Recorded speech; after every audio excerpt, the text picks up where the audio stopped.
Our will to win football games is unmatched, unparalleled, and it's because of you and a great coaching staff. Listen, we're going to South Beach.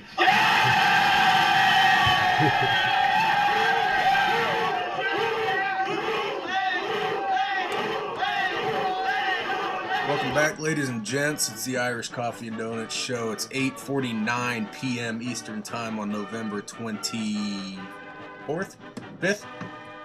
25th. BCS standings just came out here about 10 minutes ago. Surprise, surprise. Your Notre Dame Fighting Irish are number one in the land, .998. So they're inching ever closer to that perfect score to go along with their perfect record and what we would deem as a perfect season thus far. It ain't over quite yet, but for now we're sitting in the catbird seat. We ran the gauntlet that you would call our 2012 schedule. I know it's interesting. A lot of people at the beginning of the year talked about Notre Dame won't be good. Have you seen Notre Dame's schedule? It's murderer's row. It's just funny that once you beat all these teams, and a lot of times Notre Dame beating them is a catalyst for them falling off the earth. But that being said, it's just funny when a lot of those people renege or backtrack and just say, oh, well, you know, they weren't that good. Well, you know, they weren't. But at the same time, those were the people out there, and it ain't like we're scheduling Western, Carolina like Alabama is. Nevertheless, Notre Dame is going to the national championship game in 43 some odd days.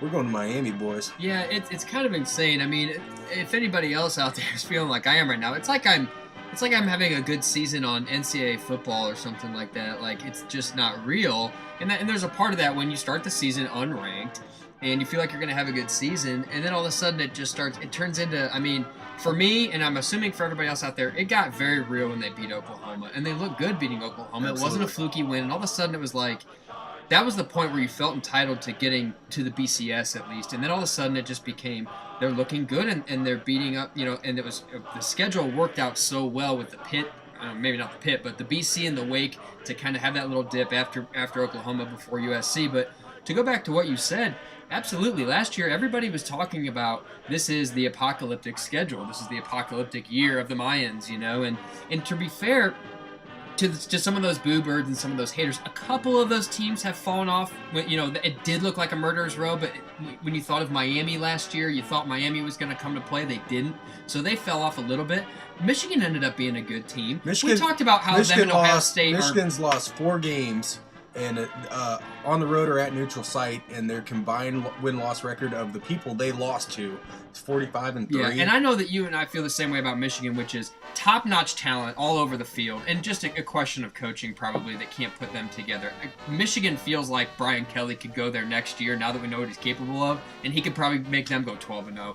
Michigan is one of those teams that seems like they need coaching. I look at it on the schedule. Stanford, maybe the opposite. Not that type of talent, top to bottom, but coached up very, very well. Capable of beating an Oregon, of hanging with a Notre Dame to or a me, USC. Stanford is the most impressive team we played this year. To me. I can't say enough about the Cardinal. I thought they were great. Their defense they're very similar to Notre Dame in a lot of ways. And then the antithesis to them, which is USC, which is loaded with 4 and 5 stars, and they can't coach their way out of a wet bag. Yeah, and you look at some of these games, and I did a little bit of analysis here, and which we can get into in a minute here. But one of the things about Stanford was, if you watch Stanford play, and the epitome of this was against Oregon. Stanford has the ability, and this is part of what I want to say about Notre Dame this season, was there were games when Notre Dame had the ability to dictate what the entire game looked like. It was on their terms. This is how we want a football game to be with this year, with Brian Kelly, with this personnel. This is what our perfect football game is. And Stanford has the ability to do that. When you have a team that can push Oregon into scoring 14 points in regulation, right, they can have their way with somebody. It doesn't mean they dominate, but it means they can control the game with the things that they do from an execution standpoint. No, it's we're not number one in scoring defense. We're a little bit higher than Alabama, but Alabama's given up 14 touchdowns and 5 field goals. Notre Dame's given up 10 touchdowns and 18 field goals. So it's like, hey, we'll let you score a field goal. Yeah, we're okay with that. Right. But we're going to keep you out of the end zone. We don't get a huge field position advantage running punts back. Yeah. We don't even try to block them. Yeah. But we're okay with that. We're going to gobble the clock. We're going to run when we need to. So they did kind of dictate a lot of these games to be ugly wins, and that's fine. That was fine with Kelly. Right, and in case this doesn't fully make sense, take a team like Oklahoma. When Notre Dame played Oklahoma, again, that was a great example of Notre Dame being able to slow things down. We're okay with a low score. This game is on our terms. Look at what Oklahoma did just this past weekend. Oh, you want to go into a shootout with Oklahoma State? Just fine with us. We'll go into a shootout with you. In the Big 12 of all conferences, that's any of those. You can get them sucked into a gunfight. The Big 12. The Big 12 averages more points than any other conference. I think it was 31.6 or something everybody like that. is okay with it. Oklahoma now has scored. They scored 51 points against Oklahoma State. They beat West Virginia the week before, 50-49. So they're now averaging 50.5 points. The game before that, they beat Baylor 42 points. Iowa State 35 points. So these guys are averaging, we'll call it 40 some odd points in their last 4 games. And then you see the one before that, Notre Dame, 13 points. Right, at home. Oh, right on the heels of 63 against Texas and 52 against Kansas. Exactly. I mean, these guys are 7th in the nation with 41.7 points a game, and they scored 13 against Notre Dame. And we can only assume that USC probably has the exact same type of look here for points scored. Now, USC has obviously lost some games, they've been down, but if you think about what USC has been, not only under Lane Kiffin... USC scored, 51 against Oregon? Right, in a loss, exactly. In a loss, So again, you have a team that's used to a high tempo, and by high tempo, we're not just talking about the pace at which the offense is running. We're talking about having a very, very large number of possessions in the game. And Notre Dame is totally fine by saying, you might have 6 possessions in this game. That's something that Notre Dame is entirely comfortable with, and some of these other teams just don't know how to operate because they're okay with making the mistakes. They're okay with the pick because they're like, well, we're going to get it 38 seconds later after they score. No. When Notre Dame establishes a drive, you're not going to get it for 7 minutes. You're going to be tight, and we're going to give you a lot to think about because you're going to have to earn every one of those possessions. So that kind of leads into what I did with some season analysis here.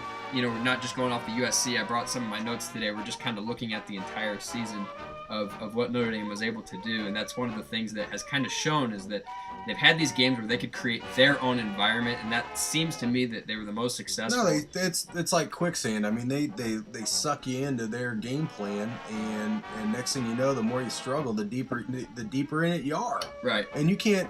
It's hard to get back out of that. Pittsburgh had a big lead that we just chipped away at slowly. Mm-hmm. But Purdue, but other than that, it's like you're gonna play their game. They dictate it, and that's cool. Yeah. Well, before we go into the whole season, let's talk a little bit about what we saw in the actual USC game, because that type of stage, once again, a hostile environment, very big stage, huge stadium, and a team that, despite having 4 losses coming into it, it's gonna that felt like, hey, this is the big time. This is probably one of the closer environments to a BCS game. So what were some of your takeaways other than? Did you just yell that we beat USC and just kind of celebrate? Or just overall feelings. Just running through them here off the cuff. But Riddick was just, again, a man possessed. I think they actually had the trophy there. So part of me was like, can you just give him that football? Jonas like that Gray had a lot of great runs last year. Robert Hughes a couple years ago in that win against USC seemed like he sort of willed Notre Dame to that win. Gray had, unfortunately, cut short by injury, but had a lot of games of big runs and good. But it just didn't seem the same as Riddick is like running into people, half tackled, spins out, turns, goes through it, takes a guy another 3 yards. It just, what he's dug into deep down inside to pull out of is just remarkable to me. Yeah. And last week against Wake, which we just lit him up, Sierra Wood's the one with the 150-yard game, and Riddick doesn't do very much, and you're like, well, this is kind of strange. And then it's like, it's Wood's homecoming, and Wood's not, really existent in the game, and although he can break at any time, but Riddick is just grinding him out. God, he is unreal. Well, and we talked about in one of our previous podcasts that we talked about Riddick seems to respond to some sort of stimulus, whatever it may be. He had a fumble in a game. Oxygen. You put oxygen around that guy and a TV camera on, and he's blowing up, dude. Yeah, he the is play sick. after a fumble, he went out there, play after a fumble, and just barreled people over for about a 12-yard gain, and that's just his makeup. Sierra Wood, we've talked about, great running back, very, very patient, NFL ready, we've mentioned that, but the guy is just consistent. It's almost like he has this cold blood where nothing's really going to raise his heart rate, but Riddick, when the lights are on, this guy shines. And the thing that you're talking about, you talk about a Hughes, but Hughes was a one-trick pony. I mean, he was a very big pony, but the guy could bowl people over. But that was his funny thing is, Riddick can bang, but he just can like juke, that he without can the receive. without I mean, the size. his move in the backfield. Yeah, and he had another where he took 2 steps back on the sideline, like he didn't really gain yards on it, but just to toy with the guy and to see the body control, the receiving ability. The guy could play defense. We could spend another 20 minutes on this. We won't. But speaking of taking 2 steps back and dancing around other people, Golson definitely shows his ability to be elusive. Still, he made one throw where it's just kind of leaning out off of one foot, puts it out on a rope to the sideline. So Golson, I feel good about that. Defense was interesting. I didn't feel like we had a ton of pressure. There was 2 sacks. One was Cap on a 3rd down. It was pretty critical. And then the other one, I think, was Shembo, and somebody else was in there with him. It was the last play of the game, which is very similar to how Oklahoma game ended, which is they're scrambling around, and we get in there and we blow it up. Right. But I would have liked to see more sacks in a young kid, but that's fine. That's scheme. Manti got the pick. I predicted that on Twitter probably 20 minutes before it happened, although I thought he'd return it. Right. But that was cool. Other than that, my main takeaway from USC is we can hold a team to dramatically less points than they're used to scoring. We can dictate how the game goes. Even if we have struggles in the red zone, which they inexplicably did last night, we can put up a bazillion field goals. All right, this to me says we're ready to go to a BCS game and play an SEC team. Lockdown defense, kick a bazillion field goals. Hey, that's worked out for the SEC to get them 6 titles in the last 6 years. Yeah. Let's play their game. Fine, we can do it. Yeah, and we feel, obviously everybody, who's interested in college football would have been watching the game, but just in case they weren't, they take a look and they say, oh, wow, Notre Dame only beat USC by 9. But if you look at, like you're saying with the field goals, Notre Dame scored, quote-unquote, 6 times and had a missed field goal in there as well. They had 6 scoring, instances, whereas USC had 3. They had 2 field goals and the touchdown. Yeah, so I think the stats were something like 489 yards to 256 or something. Right, and Notre Dame had whatever. I'll pull up the box score just to give you the exact. But we 439 to 281. But they moved the ball. Right, but once again, we had the feeling that and we see a dramatic shift in the time of possession as well. So the point was, when you go into a BCS championship game, do we want to turn some of these field goals into touchdowns? And they're probably going to be in a scenario where, hey, you maybe have to go for it on a 4th and 1 in the red zone or something like that later in the game as opposed to kicking a field goal. Yeah, you're probably going to have to do that. But once again, Notre Dame, they were in a moment where none of the field goals were like, oh, I can't believe we're doing this. They all made sense. They were extending a small lead, and we've talked about many times on previous podcasts. A 2-score lead for Notre Dame is very, very comfortable with that defense. A 2-score lead might as well be $1 million the way Notre Dame plays. Interesting here, just looking at the box score, USC was 1 for 8 on 3rd down and 0 for 1 on 4th down. So definitely stopped a lot of drives when they had to. Again, which alludes to our, what we said, the bend don't break. They did throw 2 picks. So we reviewed it in the podcast there last week. And all 4 of their losses, they had thrown 2 interceptions in every single one of them. So now they've lost 5 games. Every single one of them, they've thrown 2 picks. Let's talk about that deep ball pick that Kavari had. Do you end up leaving that game saying, wow, we have some exposure back there, but we're probably not going to see a receiver like Marquise Lee again or even Woods? Do you end up feeling like we have some exposure, or is that because when you start chucking the ball 60 yards, you might catch one here and you might pick one off? I think we do have exposure. I think that's fair. But you know what? If you look at the last drive of USC, well, not actually, they had one more possession after that. They threw a 50-yard pass. They got down to the 2-yard line. You're thinking, God, these guys are going to score in 38 seconds. Hey, we were exposed. They hit the pass. He's fast. He did what he needed to do. Tackle him at the 2-yard line. Guess what? He didn't get in the end zone. Yeah. So, and Bennett Jackson even said this on Twitter. He was like, you know what? We give up yards, but we don't give up scores. And that's what it is. Well, who cares? It totally Marquise Lee had 345 yards and a loss. You know, hey, that's a great stat line, but if you didn't win the game, it really doesn't mean anything. Yeah. Maybe his agent probably cares. Other than that, it doesn't matter. Yeah. But I'll jump into my last thought. This is really the only other thought I have about USC. Lane Kiffin is not a good coach. No, and some people have said they had on Twitter had said they had to go for the touchdown there. Absolutely not. I'm not a coach. No way. But I just look at it like, listen, you're struggling to get you got the 2 flags, and that's great. You got a first down again. Whatever you're trying to do is not working. Your sneak ain't working. Your run's not working. You've run into a brick wall 3 times in a row. You're down 2 scores. You need a field goal and you need a touchdown. You kick the. You need both. Why are you picky about the order? Why would you not kick the field goal? Not only that, that's asinine to me. It's not only what USC was doing, but if USC had watched any film at all, which and again we've been dogging here about Lane Kiffin just kind of being childish and being a clown, but honestly this was an execution scenario right here. If you've watched Notre Dame, goal line stands against Pittsburgh. Goal line stands against Stanford. This is the way that Notre Dame has won games. Everything inside the 5 has been extremely tough to get. USC has a better shot of scoring on a deep pass that goes over them. You're Why absolutely are you trying to score from the 1? It's easier to score from the 30 against Notre Dame. It's easier to score from the 40 than it is from the 4. Especially with Lee It was and Woods. inexplicable to me that he wouldn't do that. One of the guys on Twitter is like, "Well, do you think they should have just kicked the field goal and then tried an onside?" Hell yeah, I think they should have done that. No, I mean, I'm glad they lost, but they're like, well, with 2 minutes left, they probably wouldn't get the ball back the way Notre Dame was. Well, then fine, you got to kick the onside. Then you're talking about a 90% probability that you made it a 1-score game. Of getting that field goal there and throwing it, just heaving it to the end zone on the last second play at the end of the game and trying to score or getting a flag or whatever it is. Even if you that is a higher probability than running it in from the 3. And then you got to kick like a 60-yard field goal at the end of the game. It made no sense to me. That is a poor coaching decision, and I can't believe that he would do that. And their touchdown play on 4th down was a play action pass to the fullback. Yeah, I don't know. I mean, I don't know their roster that well, but fullback to me doesn't look like he's about Johnny on the spot. Yeah, we've said this many times about Notre Dame, and this goes back to to the Charlie Weiss days. When you get down on the 1-yard line at home, if you are a football team, you have to have a running back that can put that ball in the end zone.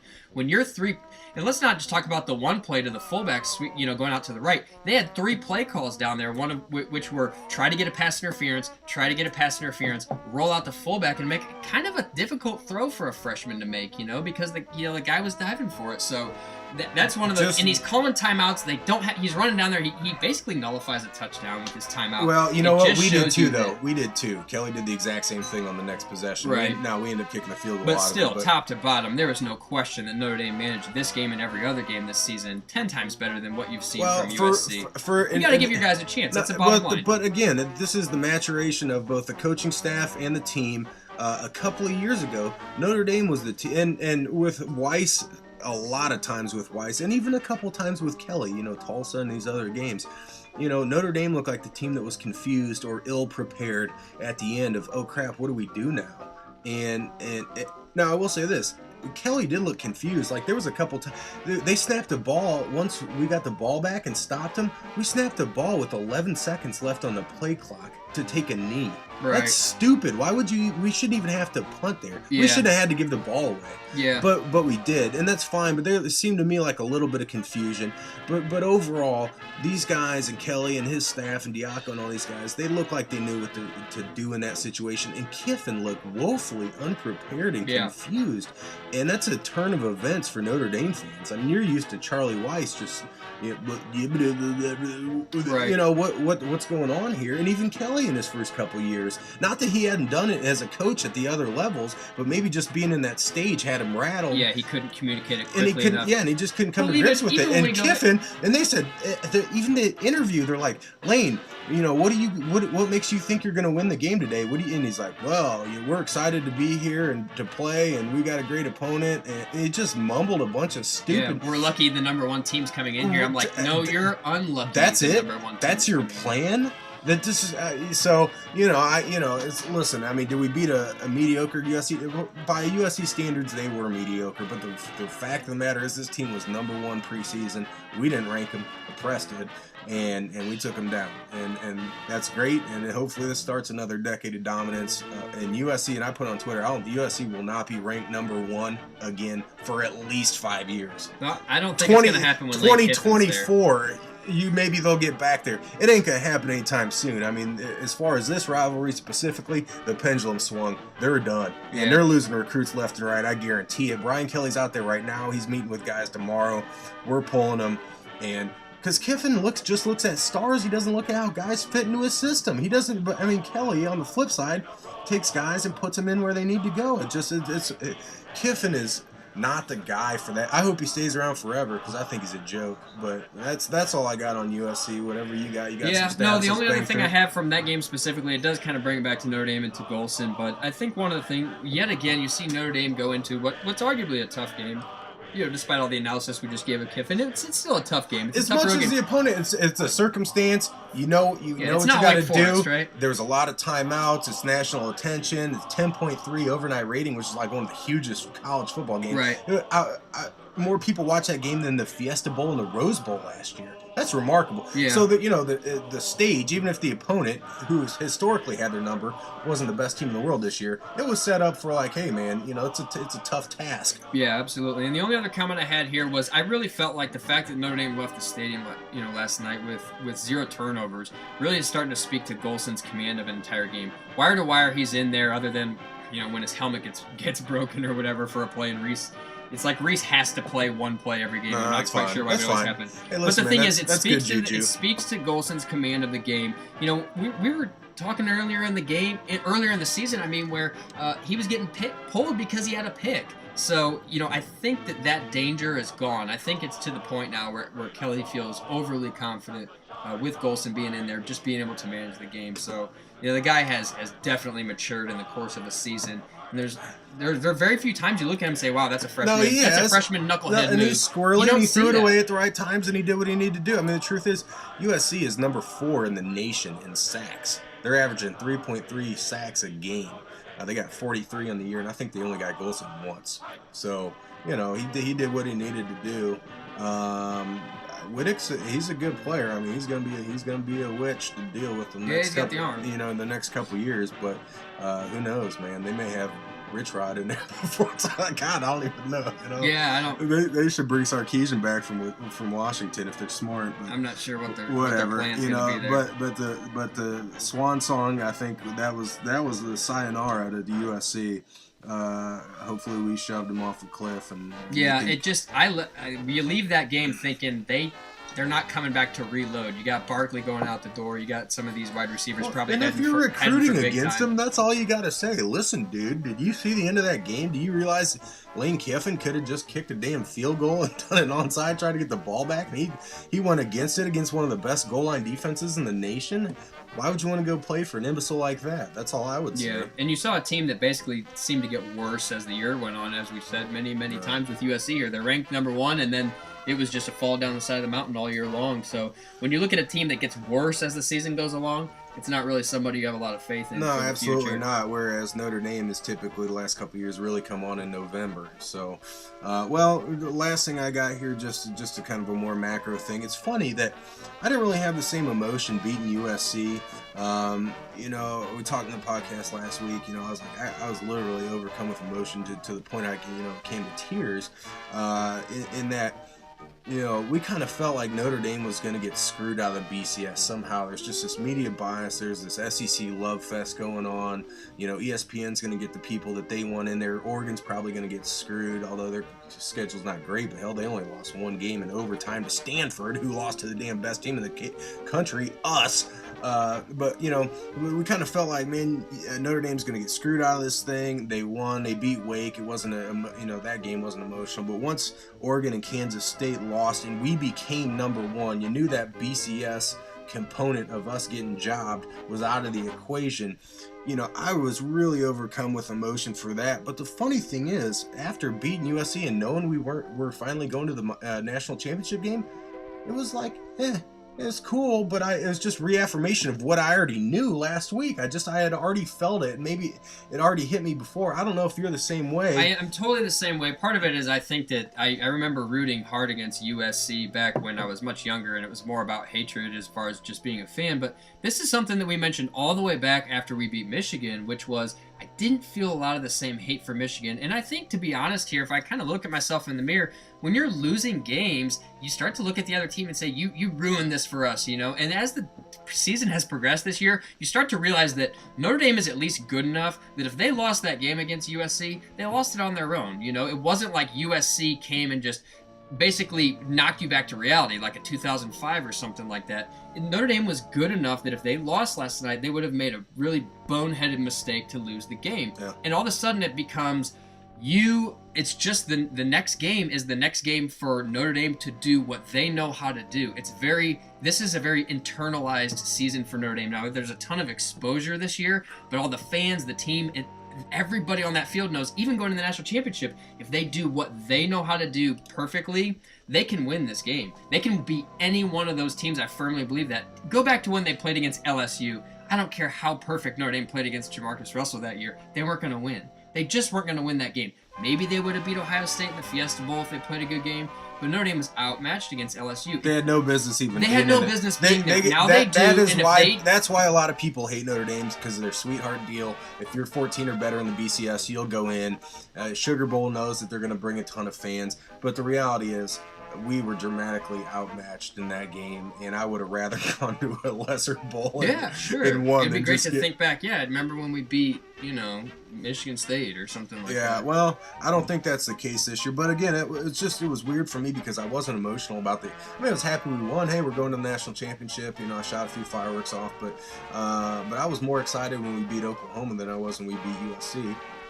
I was more excited when Oregon and Kansas State lost to know that we were going to get to the number one spot than we beat USC. Yeah. Because by this point, I just expected to win. Yeah, and that's how. And I didn't expect that we would get to number one by those. I mean, I was hopeful. I believed we would have gone through this, some of the podcasts. I had the belief that this is the team of destiny. It's going to happen. But you don't know, and you don't control that.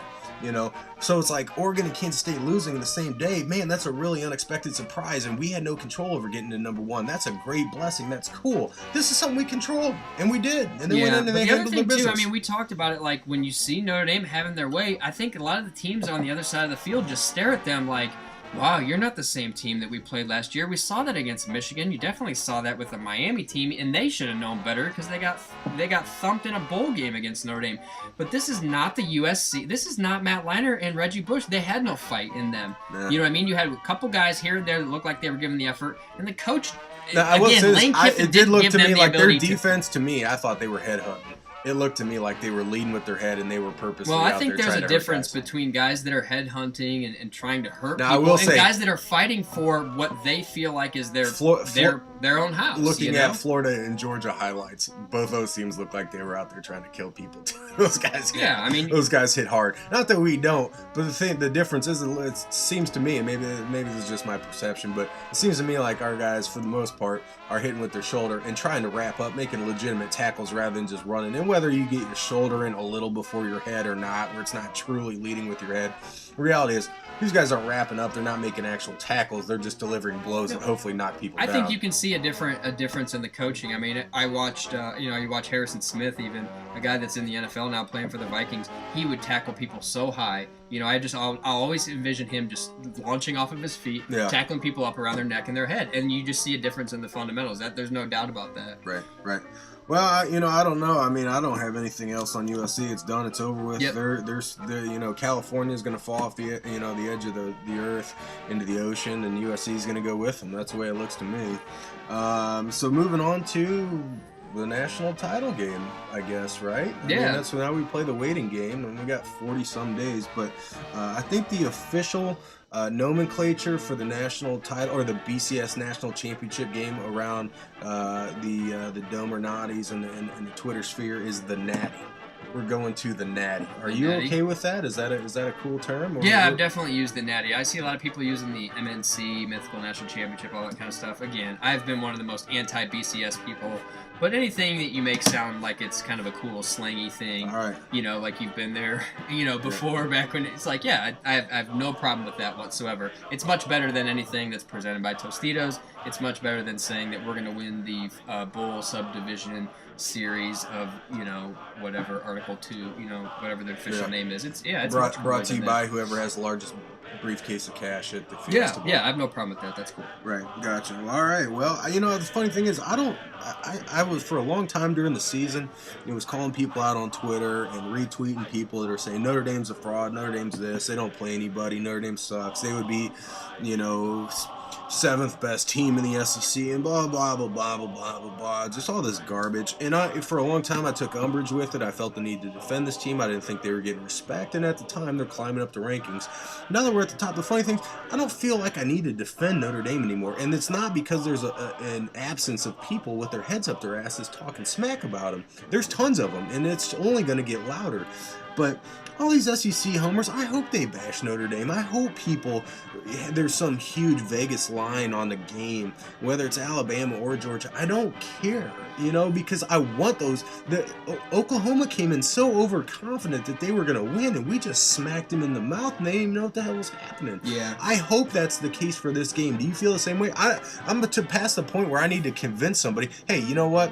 When the TV comes on at whatever kickoff time is on Monday, the national championship game, you'll find out. Yeah, but for me this year, I don't know whether it's just the fact that I've had a bunch of kids. I'm getting older. I don't know if I've turned to the gospel. I don't know. You're soft. You got soft, I man. might be soft. I don't know if it's being inspired by the example of Theo. But this year, for whatever reason, it just hasn't. Notre Dame has not taken on that. We're silencing the haters. We're the underdogs. I think Bennett Jackson's carrying that banner.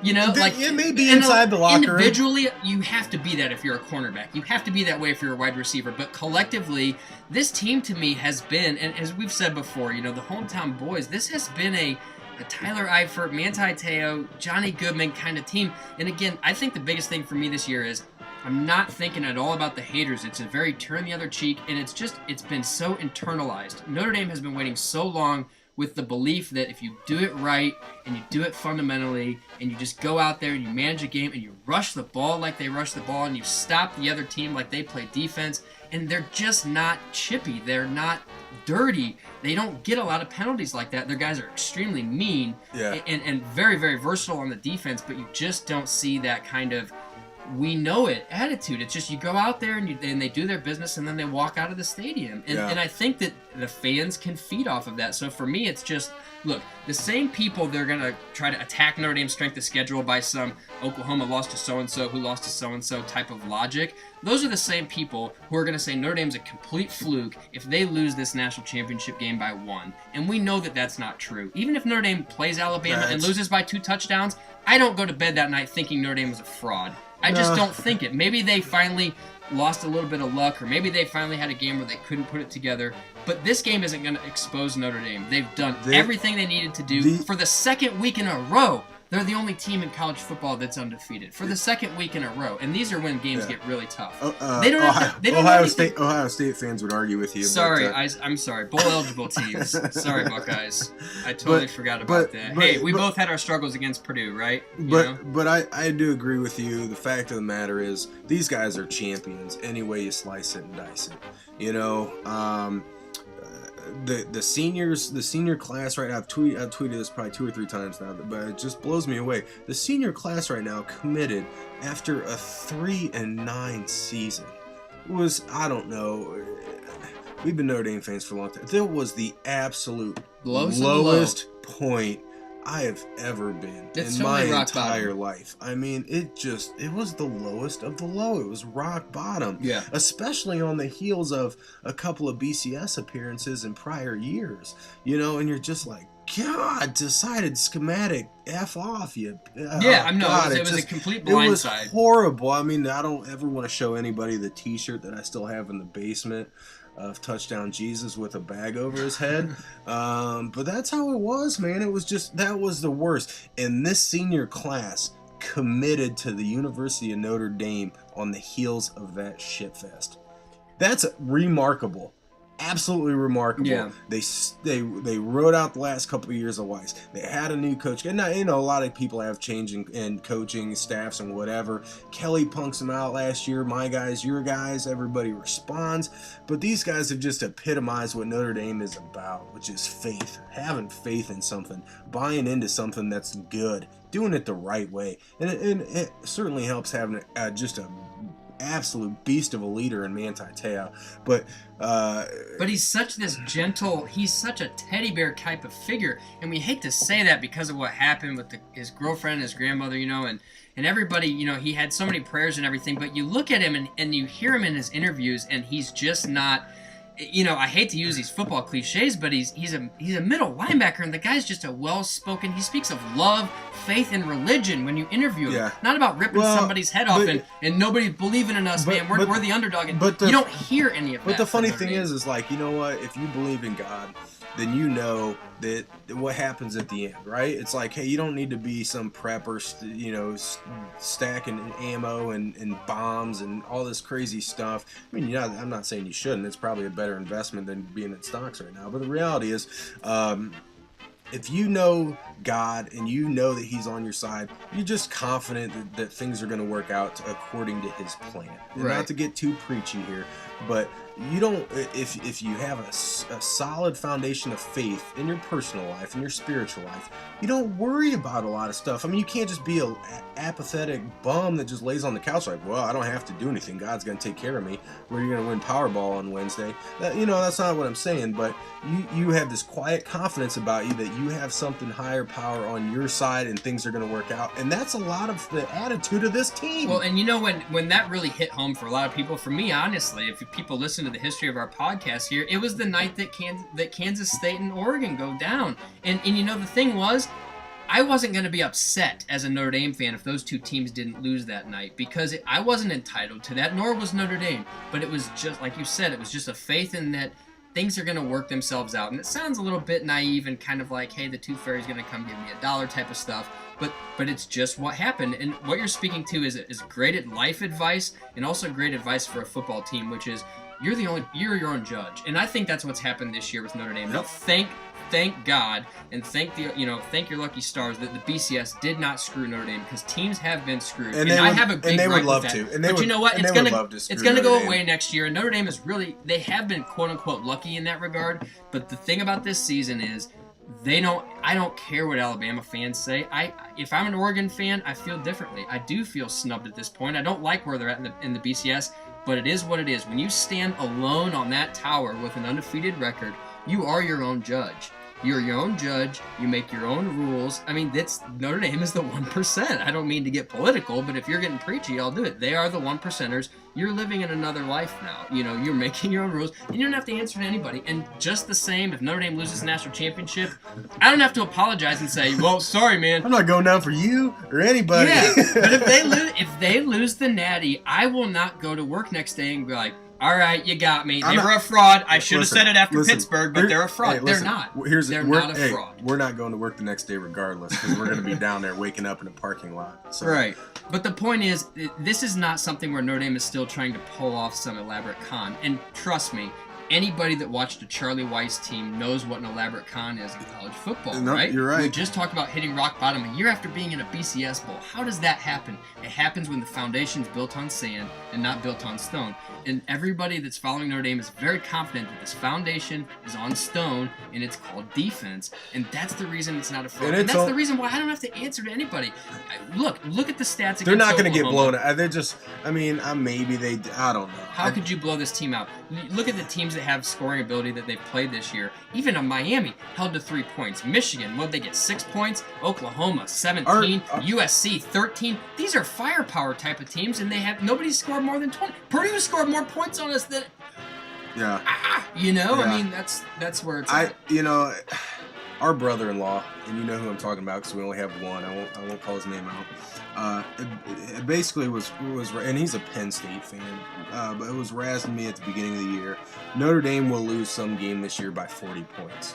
And I should have bet him money. I did bet him money. You did? Good yeah. for you. It's only $1, but it's coming my way. Good for you. It. I want a handle of whiskey off our cousin. Another, you know which one I'm talking about. He played in a football game with us yesterday.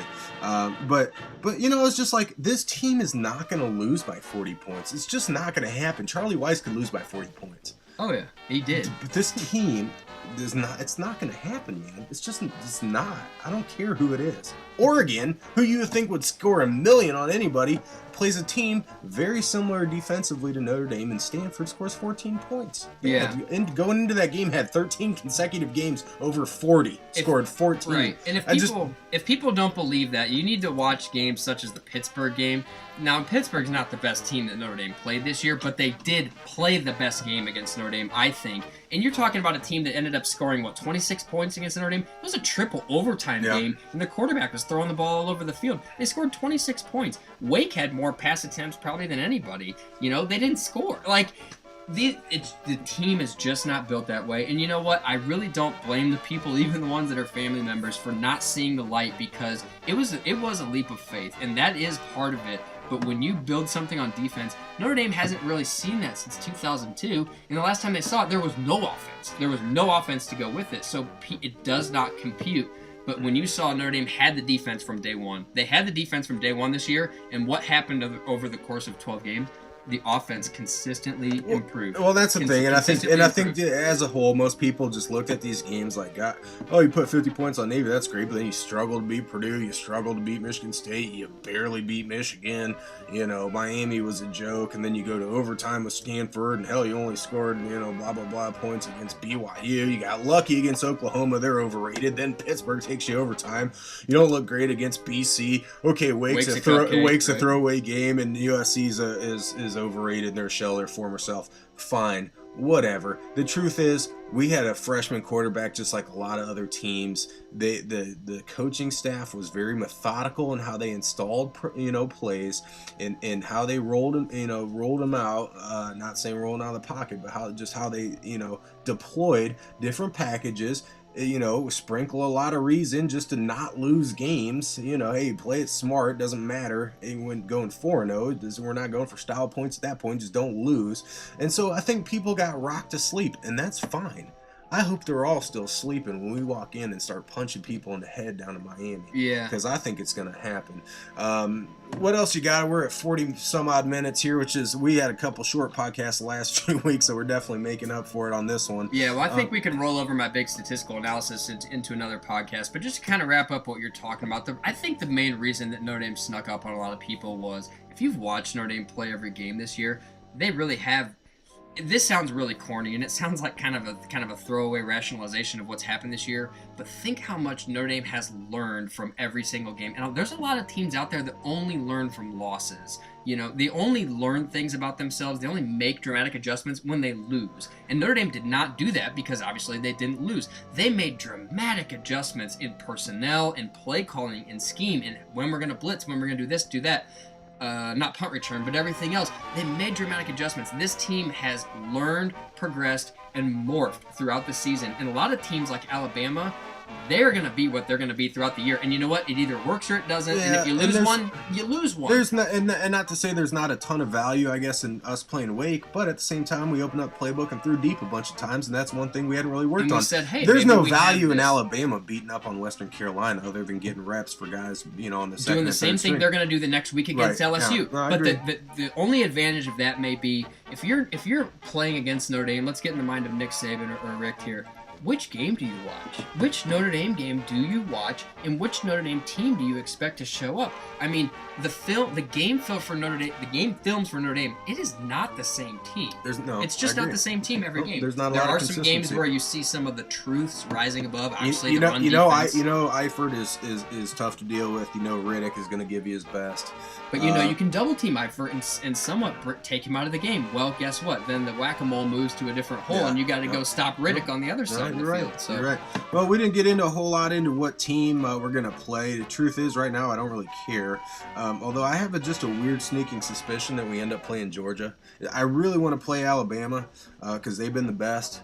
in the SEC, that they're the flagship of the Southeastern Conference. But I just for some reason feel like we're gonna play Georgia. I don't know. Maybe we'll do another podcast next week. Or I in think the coming we weeks can. Once we have the opponent set. Right now, right now I don't really care. Their tendencies. We'll run another podcast. Maybe we kind of do a rehash of all the games because you look like you got a lot of stats there that we didn't even talk about.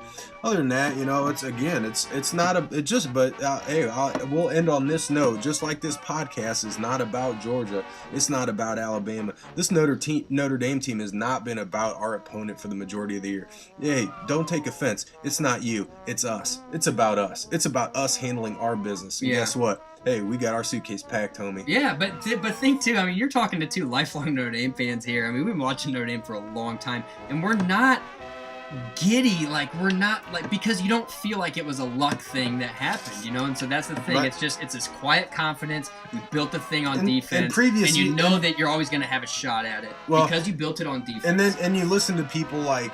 Who we were over after the football game on Saturday, Ohio State guy, he knows he's not going to bowl. He's like, oh, if we just beat Michigan, I don't care if we're 1-10 one year. No, if we beat Michigan, I consider that a success. I used to be that guy. I would just beat Michigan, USC, and that's fine. But that's what you hope for when you know there's nothing bigger out there for you. I think the team and the fans now, and there's a lot of bandwagon fans, and that's fine. Well, we accept them, and even the haters. We'll do a hater amnesty day where you guys can share some love with us. But overall, it's like, listen, we know there's something bigger out there, and it's just about us getting it done. And for anybody that's saw this team unranked at the beginning of the year, hey, anything over 10 wins, 11 wins now is a complete success. Absolutely. These guys are champions on the field. These guys are champions in life. These guys are champions in the classroom. This is a championship program. Whether they walk away as the national title number 1 or they walk away as the runner-up number 2, hey, you know what? These guys are winners. Especially the senior class that committed after a 3-9 shitfest compliments of Charlie Weiss. These guys are winners, Definitely. And they're going to do some stuff, and they're doing it the right way. You don't feel like there's going to be some, vacation of wins or, of redacted from the record books, scratch them out, like there is with all these other programs. I just don't feel like that's the case. And Brian Kelly compliments and hats off to you, buddy. We bashed on you a little bit, not too bad, but at the beginning of the year, it was like, what the hell's he doing with Golson and putting this reason and this and that and whatever. It worked out. And he looks like a damn genius. Yep. And maybe he is. Who knows? But maybe it's as much luck as it is preparation, as it is talent, as it is destiny. At the end of the day, hey, if you're a hater, it ain't you, it's us, man. We don't care. We just got to go about our business whatever happens and handle it. And I feel like it's getting warmer in here. More humid. Is it? What's that sound? Is it waves? I feel like there's waves.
Go Irish. Get relevant. And if you're a coach, I'm making a shirt that says "Get relevant." Get relevant.